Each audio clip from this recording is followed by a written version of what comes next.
Hey y'all, I'm gonna be reviewing episode 87 of Gegege no鬼太郎, and I gotta say, this episode was pretty nice. Because for one, from a character standpoint, I like how it fleshes out Aya, because pretty much gives us information that in the past her parents extorted people for money, at least until she was born.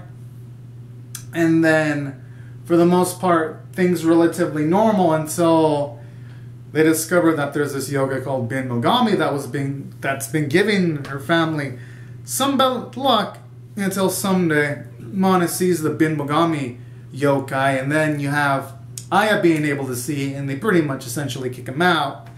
And then eventually the premise is that this new yokai introduced called Zashiki Warashi, they meet up with this yokai, and then he starts living in their house, and it starts bringing them good luck, because anytime Zakishi Warashi is in a house, he brings good fortune. And I kind of like this episode too. While the whole message of greed is bad has been beaten to death in multiple other series and shows, I still feel that theme is emphasized wonderfully in Gegege no鬼太郎. And let me explain why. Because during this episode, it introduces the goal of Aya, which is to be the greatest pasticere in the world. And I cannot pronounce that, I apologize.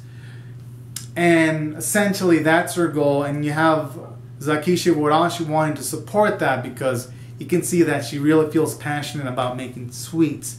And it makes this episode pretty interesting because at the start, business is booming, but then I like how when the money's coming in, this episode has it takes kind of like a semi-dark turn with the family of Aya just wanting more money, bigger malls, bigger stores, without even worrying about Warashi. And during this episode, I can't help but feel bad for the dude. And I kind of like that because it has multiple messages. Because I've heard in Japan, the woke culture in a few organizations is not at the tip-top shape, and they kind of treat their workers like crap. Especially in the animation industry. Some animation studios, I've heard, make their animators work like 60 hours a week. I mean 50 or 60 at least, I've read about that. So kind of like how this episode has a message of you shouldn't overwork your workers to death at all. Or near death.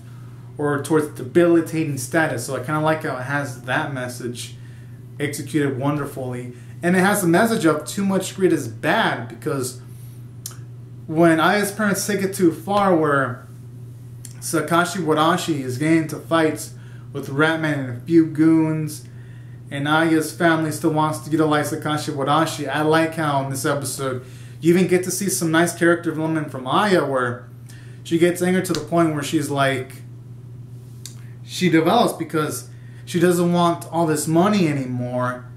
She never wanted money. But now she's getting sick and tired of it, where she burns the money, excess money that her family had.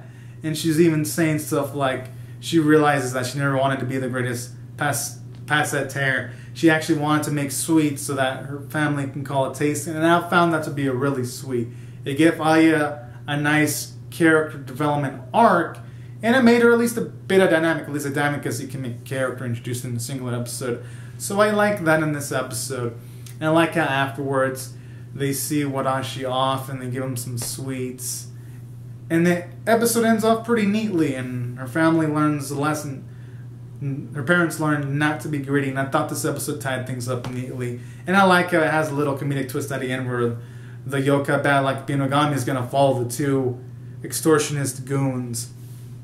Which is another good thing, because I like how it also has another message of if you cause bad things to happen to other people, there is a chance that karma is going to occur against you. And I like that, showing you that this episode has multiple layers and multiple messages. And that's why I felt it did good from a script standpoint.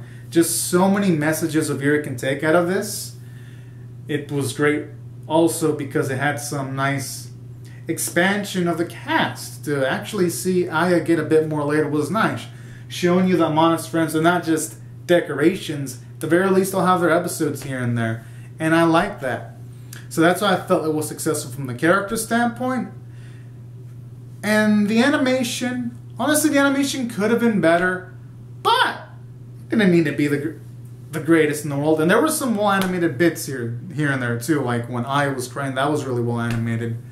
And the art was nice. As for other things, the ED was great. I'm gonna give it credit for that. I think it's the best ED in Gegege no Guitar by far song-wise. I was impressed. And yeah, I'd say overall, the scale of 1 to 10, 1 being abysmal, 5 being average, 10 being exceptional. I thought this was a 7.5 out of 10. I thought it was 2 tiers above average. I thought it was pretty dang nice, y'all. So anyways, everyone, these are my thoughts on Gegege no Guitar episode 87. Be sure to comment down your thoughts on how you feel about my reaction in the comment section below. Rate the video, share, subscribe, and I'll see you guys later if you come back for more. Alright, y'all, thank you so much for watching. Have a great and safe day. Bye-bye.